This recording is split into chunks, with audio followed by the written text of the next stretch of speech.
Après le Niger et le Mali, le Burkina Faso franchit un nouveau cap, les partis politiques sont suspendus. Coup de tonnerre dans un Sahel déjà sous tension. Transition sécuritaire ou recul démocratique? Que signifie cette décision pour l'avenir du pays et de toute la région? Restez jusqu'à la fin pour tout savoir. Est-ce un recul démocratique, comme le disent certains? Pour parler de recul démocratique, il faut déjà pouvoir parler de démocratie. Est-ce que lorsque la représentativité, qui est un pilier essentiel de la démocratie, est absente, nous pouvons toujours parler de démocratie? Parlons de démocratie surtout pour les capacités du peuple à se faire représenter. Quand nous analysons ces décisions prises, il y a quand même souvent des prétextes avancés. Certains disent que pour être concentré sur les questions sécuritaires ou parfois pour atteindre une certaine cohésion nationale. La réalité est que c'est une preuve, une belle preuve d'ailleurs, que celui-là qui n'a pas su par ses idées, convaincre les populations d'adhérer à un projet national, veut, au lieu de converger ces diverses opinions, les supprimer et ne laisser vivant que sa seule propre opinion. Donc cela n'est pas forcément d'ailleurs un recul de la démocratie, c'est un recul de la nation elle-même, parce qu'une véritable nation rassemblée, c'est une nation dans laquelle il existe diverses opinions, il existe divers courants de pensée, et que l'ensemble de ces courants de pensée peuvent se donner la main pour aller travailler sur ce qui pourrait être l'essentiel. Mais supprimer tous les courants de pensée et ne maintenir qu'un seul, ce n'est pas forcément aller vers ce qu'on appelle une unité nationale, c'est aller vers peut-être une unicité politique, ou bien, j'ai envie de même dire, c'est une véritable forme de se mentir à soi-même en se disant que oui, nous avons uni les gens et par la force. Ce qui est sûr, la cohésion nationale ne se décrète pas et donc en interdisant les partis politiques ou autres, on ne force pas vers une cohésion nationale, bien au contraire, on approfondit les divisions. L'autre aspect qu'ils mettent en avant, comme je l'ai dit, c'est celui de dire que bon, les questions sécuritaires doivent être prioritaires. Malheureusement, les questions sécuritaires ne relèvent pas de l'œuvre des partis politiques ou de l'œuvre des mouvements et organisations politiques, c'est l'œuvre des mécanismes de défense et de sécurité, et ceux-là doivent pouvoir performer indépendamment du jeu politique. C'est ça la nature de la République, qu'il y ait cette séparation non seulement des pouvoirs, mais qu'il y ait cette séparation des rôles afin que chacun puisse jouer pleinement son rôle. Malheureusement, aujourd'hui, on veut tenter de nous faire croire que si les gens ont diverses opinions, ça empêcherait une armée de travailler ou de faire face au terrorisme. Malheureusement, ça donne plus de force d'ailleurs à la terreur. Docteur Arthur Kamena Yoboué. Oui, moi, il y a deux choses qui attirent mon attention. La première, c'est que, au regard des différents systèmes qui ont été mis en place, quand on observe la géopolitique internationale et surtout les différents passés historiques, on se rend compte que l'AES est dans une dynamique de copier ce qui a été présenté. Par exemple, quand je prends le cas de Singapour, où à un moment donné, le président a dû prendre des mesures très difficiles en supprimant la liberté d'expression et qui a produit un miracle singapourien qui inspire beaucoup. Donc je me dis que dans cette dynamique-là, ça peut inspirer.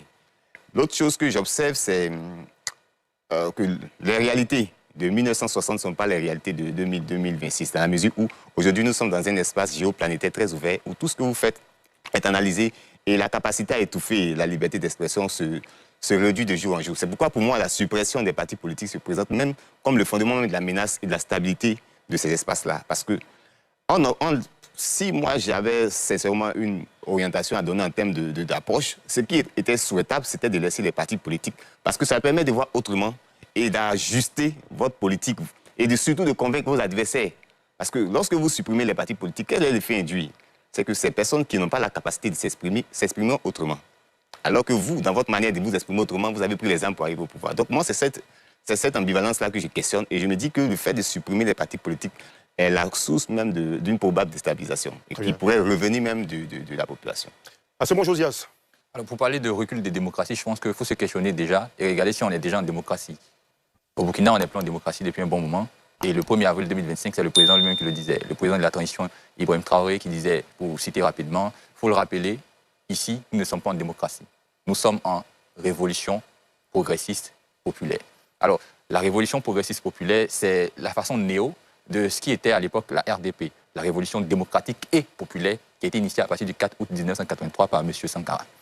Alors, lorsqu'il lance cet appel-là, lorsqu'il lance ses propos et on va dire, cette conception nouvelle du Burkina Faso, il s'inscrit également dans la raison pour laquelle il a réalisé ce qu'il a fait en septembre 2022, le coup d'État.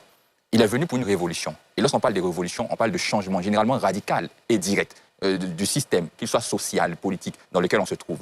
Donc, lorsqu'il dissout, à partir de cet instant, les partis politiques, ça converge avec cette volonté qu'il a inspirée en septembre 2022 lorsqu'il réalisait le coup d'État. Mais ça ressemble aussi à quelque chose qu'on a connu, nous, Ivoiriens en Côte d'Ivoire. Lorsqu'on avait la Première République, avec la première constitution, donc la constitution de 1960, pardon, celle de 1958 qui a été par la suite celle de 1960, on avait à l'article 7 le principe selon lequel il fallait qu'on ait plusieurs partis politiques qui puissent également s'exprimer librement en Côte d'Ivoire. Le président Houphouët-Boigny a jugé bon, selon sa lecture future de la Côte d'Ivoire, qu'il ne fallait pas permettre à ce que ces partis politiques puissent exister. Donc, dans l'ensemble, on a une sorte de parti unique, parti État.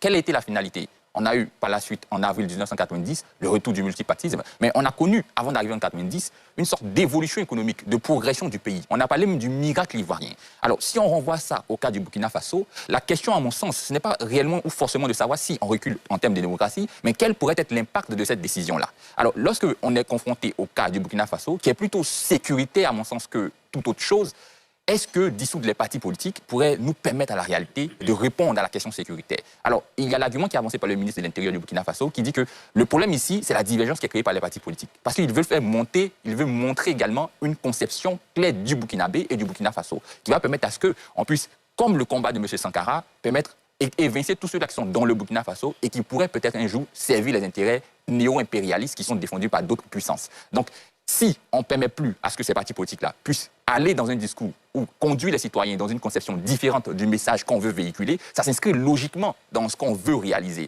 Et est-ce que cela pourra être bénéfique? Oui, dans une certaine mesure. Parce que ça permettra d'avoir un seul et unique discours, officiellement et publiquement, celui de M. Ibrahim Traoré et son équipe. Donc on pourra réussir peut-être à formater, à reconstituer, à recréer le Burkinabé, mais dans le long terme, si on n'arrive pas forcément à résoudre le problème qui est celui de la sécurité, est-ce que ceux qui sont ou qui ont été des partis politiques ou dans ces partis politiques-là ne vont pas utiliser d'autres canaux par la suite pour pouvoir s'exprimer? Ça, c'est aussi une question qui, à mon sens, faudrait creuser. D'ailleurs, Émile Zerbo, qui est le ministre de l'administration territoriale du Burkina Faso, qui accuse d'ailleurs le système partisan d'avoir, dit-il, divisé la population burkinabé et que cette mesure vise à le remettre à plat dans son intégrité. Alamine Fofana. Oui, par rapport à cette question, déjà on est clair, sur le principe, il y a contradiction. La démocratie dit X, l'action observée dit Y. Mais après, il faut aller un peu plus en profondeur par rapport à la sociologie du pays en question, par rapport à la sociologie de la zone et l'histoire. Joseph disait quelque chose d'assez intéressant par rapport à la Côte d'Ivoire, on l'a connu nous-mêmes ici, la volonté de tuer les spécificités, les velléités d'ambition politique au profit d'une unité nationale. Si on a parlé des miracles économiques ivoiriens avant 90, est-ce que le prix de cette unité ivoirienne en apparence, ce n'est pas elle-même qui a conduit la Côte d'Ivoire à 15 ans de crise? Donc quand le président Félix Houphouët-Boigny n'est plus, entre 1995 et 2010, la Côte d'Ivoire a connu une succession de crises. Il nous pose une question fondamentale. Est-ce qu'on peut construire un développement durable sans démocratie d'un pays démocratique? C'est tout le paradoxe qui est là. Il est possible d'avoir des résultats ponctuels, des résultats à court terme. Mais est-ce que sur la durée, entorser le coût de la démocratie peut conduire à un développement pérenne, solide, dans un État qui se dit démocratique? Je ne pense pas. Je ne pense pas parce que si vous empêchez les gens de s'exprimer de manière officielle, ils vont s'exprimer de manière officieuse. Et très souvent, l'expression officieuse est plus dangereuse que l'expression officielle. Mais attention, en général, au Burkina Faso, les décisions prises par le régime en place sont plutôt favorablement accueillies de ce qu'on voit par les populations. Il ne faut pas confondre les populations et puis la foule. En Côte d'Ivoire, il y a 32 millions d'habitants. Donc si 200 000 personnes prennent les rues de Yopougon, ils vont dire les populations ivoiriennes. Il ne faut pas confondre la population et la foule. Il y a des millions de Burkinabés qui ont des aspirations autres que ceux prônés par le régime, mais qui n'ont pas un cadre justement d'expression au prix de leur vie ou bien au prix de complications dans la société. Pour moi, c'est la raison pour laquelle, lorsque j'entends certaines personnes qui disent que la démocratie n'est pas faite pour les Africains, ça me fait mal. Parce que justement, même la démocratie est faite pour les Africaines. Parce qu'en situation de démocratie, regardez un peu les comportements de certains hommes politiques.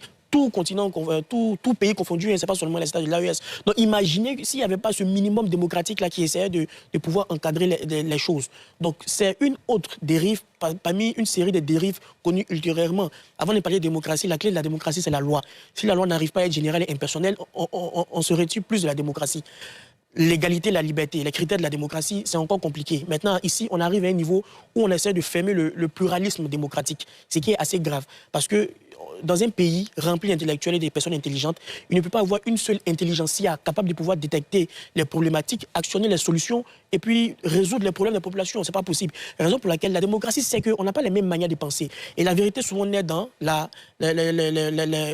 discussion. Donc c'est le premier principe de la démocratie, la délibération. Donc c'est l'éthique de la discussion, discuter, échanger. Si on ferme cette capacité à discussion, on ferme aussi une bonne partie des solutions. L'autre chose aussi, c'est la mutualisation des compétences. En démocratie, la compétence n'est pas propre à un régime ou bien forcément à une idéologie. Donc la simple présence d'opposition pour discuter, amender, améliorer, critiquer, permet aux décideurs publics de mieux voir et de mieux comprendre. Donc pour moi, cette solution-là complique un peu plus les choses que ne facilite les choses. Merci d'être resté jusqu'à la fin. Donnez votre avis en commentaire. N'oubliez pas de vous abonner, de liker et d'activer la cloche de notification pour ne rien rater de nos prochaines vidéos.